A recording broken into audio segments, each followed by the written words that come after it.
Hello and welcome to the In the Money Players podcast. This is our show for Saturday, February 22nd. PTF and JK back with you.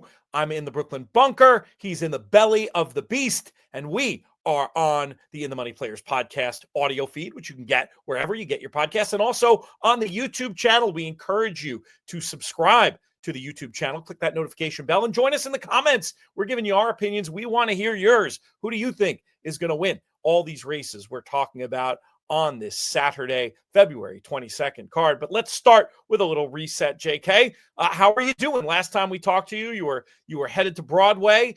Did you have a good experience? Yeah, we saw Cabaret. It was sensational. It was really, really good. Very interactive. And I think Adam Lambert is done soon. In March. Yeah, yes. So if you're going to hit it, you got to hit it. No, it was cool, man. Joe Bonino really liked it. It was fun. It was a cool setup. We actually liked it so much, we're going back Monday. Adam's actually out. He's not done with the show yet, but he's out Monday. So the tickets were super cheap. But Owlie's still in there, and we're excited to check it out again. As a result of having a theater-obsessed 12-year-old daughter, I've seen more Broadway in the last year than I probably saw in the previous 10. But I'm loving it. It's been fun. You know, I've been so spoiled in my life growing up on Long Island, being able to go and see so many great shows, and now I can brag, and I just blow her mind consistently, just being like, yeah, saw Alan Cumming do this better back in 98. It was pretty good. And she's like, the guy from Traders, and gets all excited. It's funny, the different perspectives that we have. We've also got by the time a lot of people watch or listen, this will have happened, but Four Nations hockey culminating tonight, USA Canada. I was gonna wear my USA hockey sweater, but it frankly wasn't warm enough. It's freezing in the bunker, so I went for the whatever this is instead. But have you been watching? I was curious. Do you do the ice hockey? Yeah, I mean, I'm not mad at it. I watched the fights. Was that like the opening kind of round where that in the round robin at the end of the USA Canada match they threw down, and that's the rematch tonight. Yeah, those guys are wild.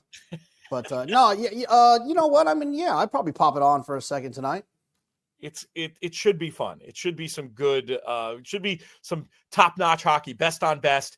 It's funny. It's I get it. It's kind of a money grab the way they did this, but it's so fun and so great for the viewers. Everybody wins. Give me more money grabs if they're going to be this entertaining for our friends in the NHL. All right, let's talk about these races at Gulfstream Park, but let me get my notes in the right order this time around, because sometimes I don't do that, and then it's very embarrassing. I get enough host fails naturally. I don't need to create any artificial ones. But yeah, we're going to talk about the late pick 5. It kicks off in race number 8. We've got an allowance race going that flat 5 on the turf. Have to say, JK, I probably don't give you credit enough. My ROI, since talking to you regularly about turf sprints, has gone through the roof. And I'll use one of the angles that is consistently pretty good. You find that tactical horse with some of the best numbers who's going to get a good trip.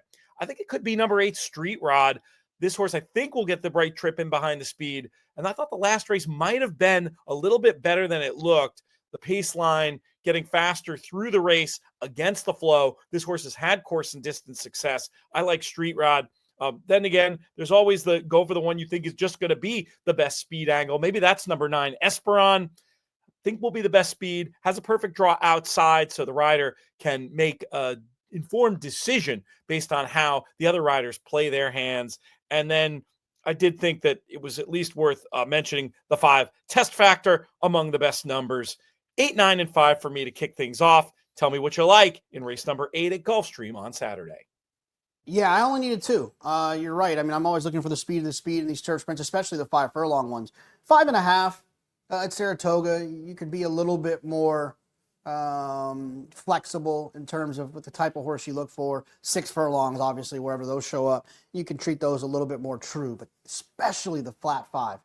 I think the speed is always the most dangerous, and for me, it's 2 horses. It's Test Factor and Esperon. Test Factor, who has some nice pace figures in there that suggests that one should have any problem being forward, working out a good trip, and then drawn well and towards the outside, Esperon. He's got some really fast pace figures in there. This would be my top choice. And if I had to single in this spot, I would definitely take Esperon. If you watched our video about Santa Anita, there was a spoiler alert in that for my pick in this next race at Gulfstream, because I was looking at the notes wrong. When you're hosting and producing and analyzing, you can look pretty silly from time to time. But I like number 5, Doroteo, in here quite a bit. Want to see this one get another chance to go long, this time on a dry track, hopefully without ripping through the early part of the race like a nut. Also an interesting one to get a line on the Hypnus form, a horse that'll be competing, we think, and in the Rebel Stakes on Sunday at Oaklawn. We've got a whole video on that. We're also going to have an In the Money Plus show on Rebel Day with our friend Clay Sanders from 10 Strike Racing, if folks want to check that out. I did want some backups in this spot. I thought that the 2 Skate Away made sense, as did the 9 Love 'em or Liam. What is the name of this horse? Yeah, Love 'em or Liam. But for me, mainly Doroteo in race number 9. Very interesting. First maiden race on dirt at 1.125 miles of the season at Gulfstream. If the winner's impressive, might see him right back in the Florida Derby. So interesting race to clap eyes on Saturday, if nothing else. Who do you like? Yeah, for me, it was just Doroteo, right? I mean, I guess you could make an argument for Majorca, but I just thought that horse was a little bit too slow. Was bet last time, got beat last time, didn't make me feel warm and fuzzy, but wouldn't be against this horse like a B type. But for me, Doroteo made the most sense. A horse that was finishing his race last time, going the 8.5, caught a sloppy racetrack, has 2 figures that kind of stand out to the others. And I just feel like sometimes the difference between a horse getting 1.16 and 1.125 is strictly just talent. It doesn't even have to be about pedigree. It's about talent, pace, speed. And so I'm not too concerned about the ability to get that extra distance. He seems to be one of the most talented horses in the race. Let's move on to race number 10. Fillies in the allowance ranks, going 1 mile on the turf. Interesting race. I've seen this movie before with Christophe Clement import. This used to be such a key angle before you had so many people bringing horses from overseas, and Clement also just getting so many other different types of horses. But Louisa Bear, I feel like really looks like a good potential first-time import for the Clement barn. One last time going left-handed, has overseas form that just really looks good in this spot, and I think should be able to get an excellent trip in here. The 1 Voodoo Magic also makes a lot of sense. Well drawn, obviously. Interesting now with Cherie DeVoe calling the shots. Not great overseas form, but might be good enough against an average group. Definitely one that I wanted. And then the 3 Spinning Colors, another I'll mention. Speedy sort, some of the best numbers in the field. Could be a tough situation with a lot of other speed. Well, really the speed from the 10 on the outside I'm worried about, but one I want to keep on side. I'm hoping this one is as easy as 1, 2, 3, though in truth 2, 3, 1. What do you think about this field in race number 10? Yeah, for me, I saw your point, and I had that horse written down. Obviously, the Christophe Clement, Louisa Bear. I was just a little bit concerned about the distance. This horse had a couple of races at 1.25 miles over there. So is this going to be a little too sharp? I'm not overly concerned about that, but definitely a thought. Spinning Colors I wanted to use, just the figures make sense for that one. And then I wanted to use Big Beautiful, a horse that kind of jumped up last time and ran well for Rick Dutrow. Excuse me, not Rick, Anthony Dutrow. On the synthetic. And I know it's a little bit of a lazy assumption that horses will accept the switch and surface so easily, but this horse did debut on the grass, so I'm just hopeful that it shouldn't be a problem. So I want to make sure that I have all 3 of those. I probably would like to come back and kind of press up a little bit with the Christophe Clement runner, just because of the class, I think, there, and what you would project will probably be a pretty short price because of so. But I want to make sure that I have the other ones too. So Christophe, Spinning Colors, Big Beautiful. We move to the synthetic for race number 11. We're going 1.125 miles in this spot. And I just thought that Dear Dad was very likely in here. Improved mightily last time, attending a fast pace. Very dangerous if this is just who this horse is now. And I do think you'll get a perfect stalking and finishing type of a trip. Didn't want to stand alone, though. The 8 Junction Road looked obvious off the big race last time against slightly better open company. And the 1 Tucson is one that wins off that last number. Has to back it up first time against winners, but I wouldn't rule it out. 3, 8, and 1 for me in the penultimate race on this Saturday card. Where are you? Yeah, I'm going to use 2 horses. Tucson, it's 1.125 mile race.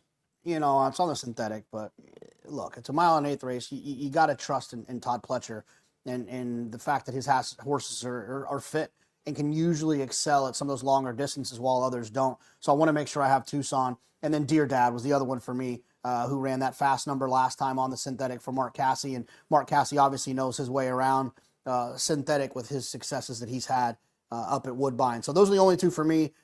You could use, if your budget allows it, you want a little bit more coverage, Junction Road as a B horse. He's got a couple of numbers that put him in the mix. But if one of those other two show up, I think he's going to be in trouble.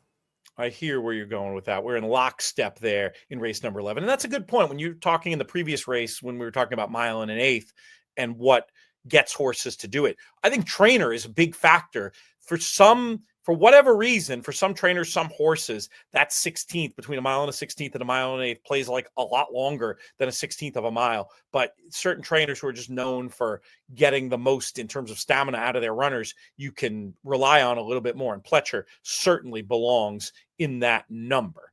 We move to the nightcap, 3-year-old maidens on the turf, going that potentially tricky 7.5 furlongs. This is another race where the first thing we have to do is reevaluate its scratch time, because we need to know if number 11, Dublin's Night, gets in. This horse was bet first time, ran well. Normal second time out improvement would get this horse to the par for the level. Also just wanted to note that this horse loaded reluctantly last time. That's right. That's not my observation. That's right in the chart comment. Something to look at. Maybe not a great sign if that sort of suspicious behavior is there again, and you might want to be ready to pivot late. Obviously doesn't help you for the picks, but in terms of making a wager in this race, the number 1 After Taxes seemed fairly obvious include to me, well drawn with speed. The 10 Abundance I wanted on tickets, improved a lot. Second start, turf on both sides of the pedigree for Abundance. And the 6 Tomasello beat the 10 last time. Makes sense on that form angle. Also, I didn't think I had the easiest trip there. Bumped early, and then I thought probably moved a little bit too early. So I'm pretty spready to close things out. Numbers I would want on my tickets: 11, 1, 10, and 6. How about you? What do you want to get us paid here? I'm ice cold. I'm hoping there's no AEs, is there? Well, the 11 is an AE. Okay, that's my single. Okay. Yeah, I'm just gonna hope this horse gets in. Okay. This horse was meant to run well on debut. Was wide all the way around there. Ran extremely well with, and I remember Sheen Murphy was in town, and he was very frustrated that he didn't win this spot. I knew Brendan was high on the horse. I think Dublin's Night is going to be very, very, very tough to beat if Dublin's Night draws in, and I'm hopeful that he does. And in fact, there's a world in which Brendan Walsh could potentially control that with his other horse in there. If he doesn't, I do think that his other horse, a $300,000 Keeneland September purchase, a Warfront, is one that you'd want to consider. In the 2-hole, Timay, I guess is what they're calling that one. Timay, I was going to say. Okay, you got to hold the Y a little bit. Who I thought was interesting, and I would probably use in After Taxes, a tactical horse drawn inside, tight turf course, hold that position, and be able to get in and out of tough situations. So I would use those two. If I didn't get my AE in, if I get my AE in, I'm ice cold to my AE. I didn't explain it this way before, but I should have. I'm kind of with you. Like, if Dublin's Night is there, that would be a lone A with the others as Bs. I didn't write it that way originally in my notes. Those notes available to In the Money Plus people. You get picks, a little digest of picks from all the shows, but more importantly, loads of extra content. This week, we're going to have Saudi covered on there, me and Michael Adolphson, and I already mentioned about Clay tackling the Sunday card at Oaklawn. Good stuff, JK. Appreciate having you here. We remind people one more time to rate the podcast wherever you get your podcasts. Subscribe to the feed over on YouTube, and let us know what you think in the comments as well. We'll be back right after this.